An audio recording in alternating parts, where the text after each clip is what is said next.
स्कंद 10वा अध्याय 15वा. धेनुकासुराचा उद्धार आणि गोपाळांचा कालियाच्या विषापासून बचाव. श्रीशुक म्हणतात, नंतर बलराम आणि श्रीकृष्ण यांनी 6व्या वर्षात पदार्पण केले. आता ते गायी चारावयास पात्र ठरले. ते मित्रांसह गायी चारीत वृंदावनात जात आणि ते आपल्या चरणांनी अत्यंत पवित्र करीत. हे वन गुरांच्या चाऱ्याने भरलेले व फुलांनी लहडलेले होते. पुढे गायी त्यांच्या पाठीमागे बासरी वाजवीत श्यामसुंदर, त्यांच्या मागे बलराम आणि त्या पाठोपाठ श्रीकृष्णांच्या यशाचे गायन करणारे गोपाळ असे सर्वजण विहार करण्यासाठी त्या वनात गेले. तेथे कोठे भ्रमर मधुर गुंजारव करीत होते, कोठे हरिणांचे कळप होते, तर कोठे पक्षी किलबिलाट करीत होते. तसेच कोठे कोठे महात्म्यांच्या हृदयाप्रमाणे स्वच्छ पाण्याने भरलेली सरोवरे होती. त्यांतील कमळांच्या सुगंधाने सुवासित झालेला वारा तेथे वाहत होता. ती रमणीयता पाहून भगवंतांनी तेथे विहार करण्याचे ठरविले. फुलाफळांच्या भारांनी वाकलेले वृक्ष लालसर पालवी फुटलेल्या फांद्यांनी आपल्या चरणांना स्पर्श करीत आहेत असे पाहून आनंदाने स्मितहास्य करीत श्रीकृष्ण बलरामांना म्हणाले. श्रीकृष्ण म्हणाले, हे देवश्रेष्ठा, देव ज्यांची पूजा करतात त्या चरणकमळांना हे वृक्ष फुले आणि फळे घेऊन आपल्या शेंड्यांनी नमस्कार करीत आहेत. असेही असेल की ज्या पापामुळे त्यांना वृक्ष जन्म घ्यावा लागला ते पाप दूर करण्यासाठीच ते असे करीत असावेत. हे पुण्यशील आदिपुरुषा, तू जरी या वृंदावनामध्ये तुझे मूळ रूप झाकून ठेवून राहत असलास तरी तुझे श्रेष्ठ भक्त मुनिगण तूच आपली इष्टदेवता आहे हे ओळखून बहुतेक भ्रमरांच्या रूपामध्ये तुझ्या त्रिभुवन पावन यशाचे गायन करीत तुझे भजन करतात. ते आपल्याला कधीही सोडू इच्छित नाहीत.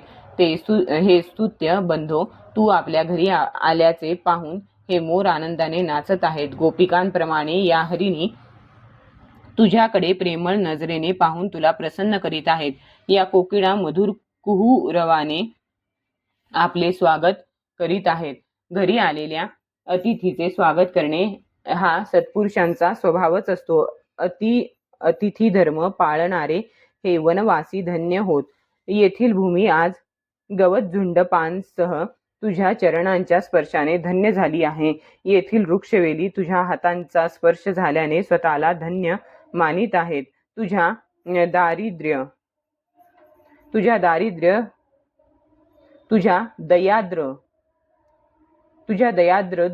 दयाद्र दृष्टिक्षेपामुळे नद्या, पर्वत, पशु पक्षी कृतार्थ होत आहेत आणि व्रजातील गोपी लक्ष्मीलाही स्पृहणीय अशा तुझ्या वक्षस्थळाच्या स्पर्शाने कृतकृत्य झाल्या आहेत. श्री शुकदेव म्हणतात, अशा प्रकारे सुंदर वृंदावन पाहून श्रीकृष्ण आनंदित झाले. आपल्या सवंगड्यांसह गोवर्धन पर्वतावर व यमुना तीरावर गायींना चारीत ते रममाण झाले. गोपाळ ज्यांचे चरित्र गात आहेत असे वनमाला धारण केलेले कृष्ण बलरामासह धुंद भ्रमरांच्या गुणगुणण्यात आपला स्वर मिळवून मधुर संगीत गात. कधी कधी श्रीकृष्ण राजहंसाच्या कूजनाचे अनुकरण करीत तर कधी नाचणाऱ्या मोरांपेक्षा अधिक सुंदर नाचून मित्रांना हसवीत. कधी मेघाप्रमाणे गंभीर वाणीने दूर केलेल्या गुरांना त्यांच्या नावाने प्रेमाने बोलावीत. त्यांची ती मधुर हाक गायी आणि गोपालांचे चित्त मोहवी. कधी चकोर, क्रौंच, चकवा, भारद्वाज आणि मोर या पक्ष्यांचे आवाज काढीत तर कधी वाघ सिंहांच्या गर्जनेने घाबरल्यासारखे दाखवीत. कधी कधी बलराम खेळून थकल्यावर एखाद्या गोपाळाच्या मांडीची उशी करून पहुडत, तेव्हा श्रीकृष्ण त्यांचे पाय वगैरे चेपून त्यांचा थकवा दूर करीत. जेव्हा गोपाळ नाचू गाऊ लागत, फुशारक्या मारत किंवा एकमेकांशी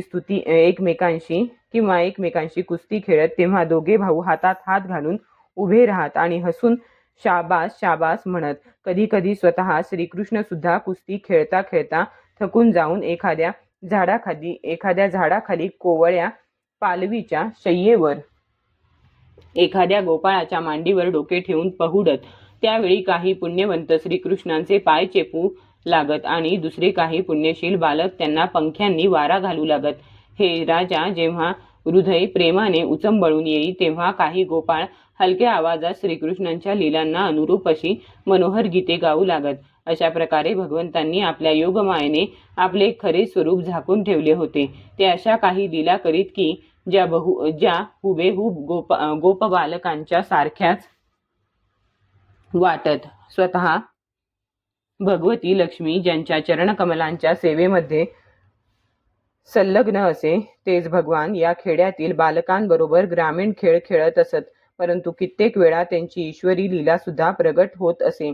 रामकृष्णांचा श्रीदामा नावाचा एक मित्र सुबल, स्तोककृष्ण इत्यादी गोपाळ त्यांना प्रेमाने म्हणाले, हे पराक्रमी बलरामा, हे दुष्टांचा नाश करणाऱ्या श्रीकृष्णा, येथून थोड्याच अंतरावर ताडवृक्षांनी भरलेले एक मोठे वन आहे. तेथे झाडांची पुष्कळ फळे खाली पडतात आणि पडलेलीही आहेत. परंतु धेनुक नावाचा दुष्ट दैत्य ती घेऊ देत नाही. हे रामा, हे कृष्णा, तो बलाढ्य दैत्य तेथे गाढवाच्या रूपात येऊन राहतो. त्याच्याबरोबर आणखीही पुष्कळसे त्याच्यासारखेच बलवान दैत्य त्याच रूपात तेथे राहतात. शत्रूचा नाश करणाऱ्या हे कृष्णा, माणसांना खाणाऱ्या त्या दैत्याच्या भीतीने माणसे इतकेच काय, पशु पक्षी सुद्धा त्या जंगलात जात नाहीत. त्याची फळे सुगंधित आहेत, परंतु आम्ही कधी ती खाल्ली नाहीत. चारी दिशांना पसरलेला त्यांचा सुगंध ध्यानात येतो. हे श्रीकृष्णा, त्यांच्या सुगंधाने आमचे मन मोहित झाले आहे आणि ती मिळावीत अशी फार इच्छा आहे. बलराम दादा, आपली इच्छा असेल तर जाऊया. आपल्या मित्रांचे हे म्हणणे ऐकून श्रीकृष्ण आणि बलराम दोघेही हसले आणि त्यांची इच्छा पुरविण्यासाठी त्यांच्याबरोबर तालवनाकडे गेले. त्या वनात जाऊन बलरामांनी हातांची ती ताडाची झाडे हत्तीप्रमाणे जोराने हलवून फळे खाली पाडली. गाढवरूपी दैत्याने जेव्हा फळे पडल्याचा आवाज ऐकला तेव्हा तो पर्वतांसह पृथ्वीचा थरकाप उडवीत तेथे धावत आला. तो बलवान दुष्ट आवेशाने बलरामांसमोर आला आणि त्याने मागच्या पायांनी त्यांच्या छातीवर लाथा मारून खिंकाळत तेथून तो बाजूला सरकला. राजन, तो गाढव क्रोधाने पुन्हा खिंकाळत बलरामांच्या जवळ आला आणि त्यांच्याकडे पाठ करून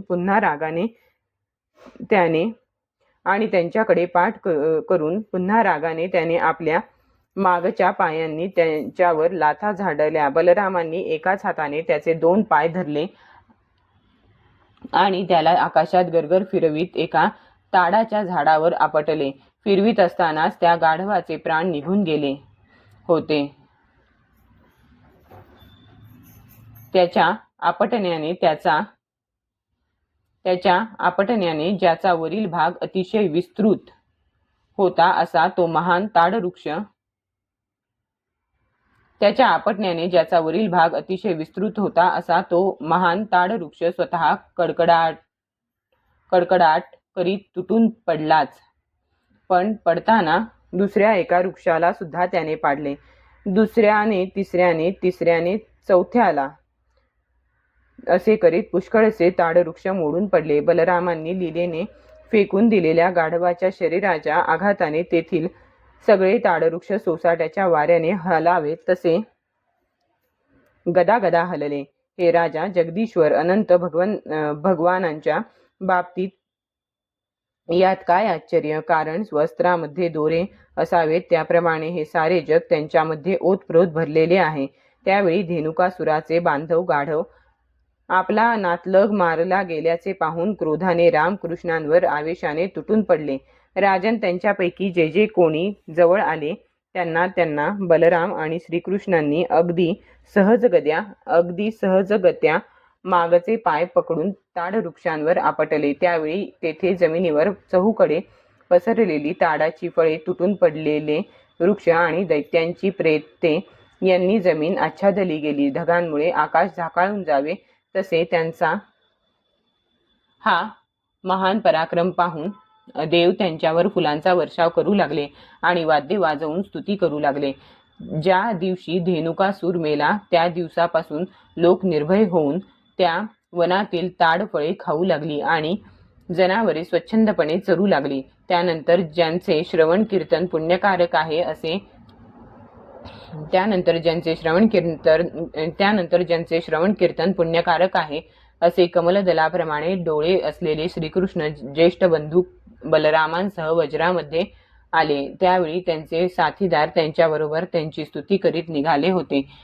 त्यावेळी श्रीकृष्णांच्या कुरळ्या केसांवर गायींच्या खुरांनी उडालेली धूळ पसरली होती. मस्तकावर मोरपंखांचा मुकुट होता आणि केसांमध्ये जंगली रानफुले घातलेली होती. त्यांचे पाहणे आकर्षक असून चेहऱ्यावर मनोहर स्मितहास्य होते. ते बासरी वाजवित होते आणि त्यांचे सवंगडी त्यांची कीर्ती गात होते. बासरीचा आवाज ऐकून गोपी एकाच वेळी घरातून बाहेर आल्या. केव्हापासून त्यांचे डोळे श्रीकृष्णांच्या दर्शनासाठी आतुर झाले होते. गोपींनी नेत्ररूप भ्रमरांनी भगवंतांच्या मुखारविंदाच्या मधाचे पान करून दिवसभराच्या विहाराची आग शांत केली आणि भगवंतांनी सुद्धा त्यांचे लज्जायुक्त हास्य आणि विनययुक्त नेत्रकटाक्षांनी केलेला सत्कार स्वीकारून वज्रामध्ये प्रवेश केला. त्यावेळी प्रेम, यशोदा आणि रोहिणी यांनी त्यांना त्यावेळी देण्याजोग्या वस्तू हव्या तेवढ्या दिल्या. नंतर तेल उटणे लावून त्यांना स्नान घातले. त्यामुळे त्यांचा दिवसभरातील हिंडण्या फिरण्याने आलेला शेण नाहीसा झाला. नंतर त्यांना सुंदर कपडे घालून गंध लावून सुगंधी फुलांच्या माळा घातल्या. त्यानंतर दोघेही मातांनी वाढलेले स्वादिष्ट अन्न जेवले. त्यापाठोपाठ लढिवाळपणे त्यांना थोपटून आईंनी सुद्धा अंथरुणावर झोपविले. तेव्हा ते आरामात झोपी गेले. हे राजा अशा प्रकारे वृंदावनात राहत असता एके दिवशी श्रीकृष्ण बलरामाखेरीज इतर मित्रांना बरोबर घेऊन यमुनेवर गेले. त्यावेळी उन्हाळ्यातील उन्हाने गायी आणि गोपाळ तहानेने व्याकुळ झाल्यामुळे यमुना नदीचे विषारी पाणी प्याले. परीक्षिता दैववशात लक्षात न आल्यामुळे ते विषारी पाणी पिताच सर्व गायी आणि गोपाळ निश्चेष्ट होऊन यमुनेच्या काठीच पडले. त्यांना त्या अवस्थेत पाहून योगेश्वरांचे सुद्धा ईश्वर असणाऱ्या श्रीकृष्णांनी आपल्या अमृत वर्षाव करणाऱ्या दृष्टीने त्यांना जिवंत केले. कारण त्यांचे रक्षण करते श्रीकृष्णच होते ना. तेव्हा शुद्धीवर आल्यावर ते सर्वजण पाण्याजवळच उठून उभे राहिले आणि आश्चर्यचकित होऊन एकमेकांकडे पाहू लागले. राजा विषारी पाणी प्याल्यामुळे मरूनही श्रीकृष्णांच्या कृपादृष्टीनेच आपला पुनर्जन्म झाल्याचे त्यांच्या लक्षात आले. अध्याय 15 समाप्त.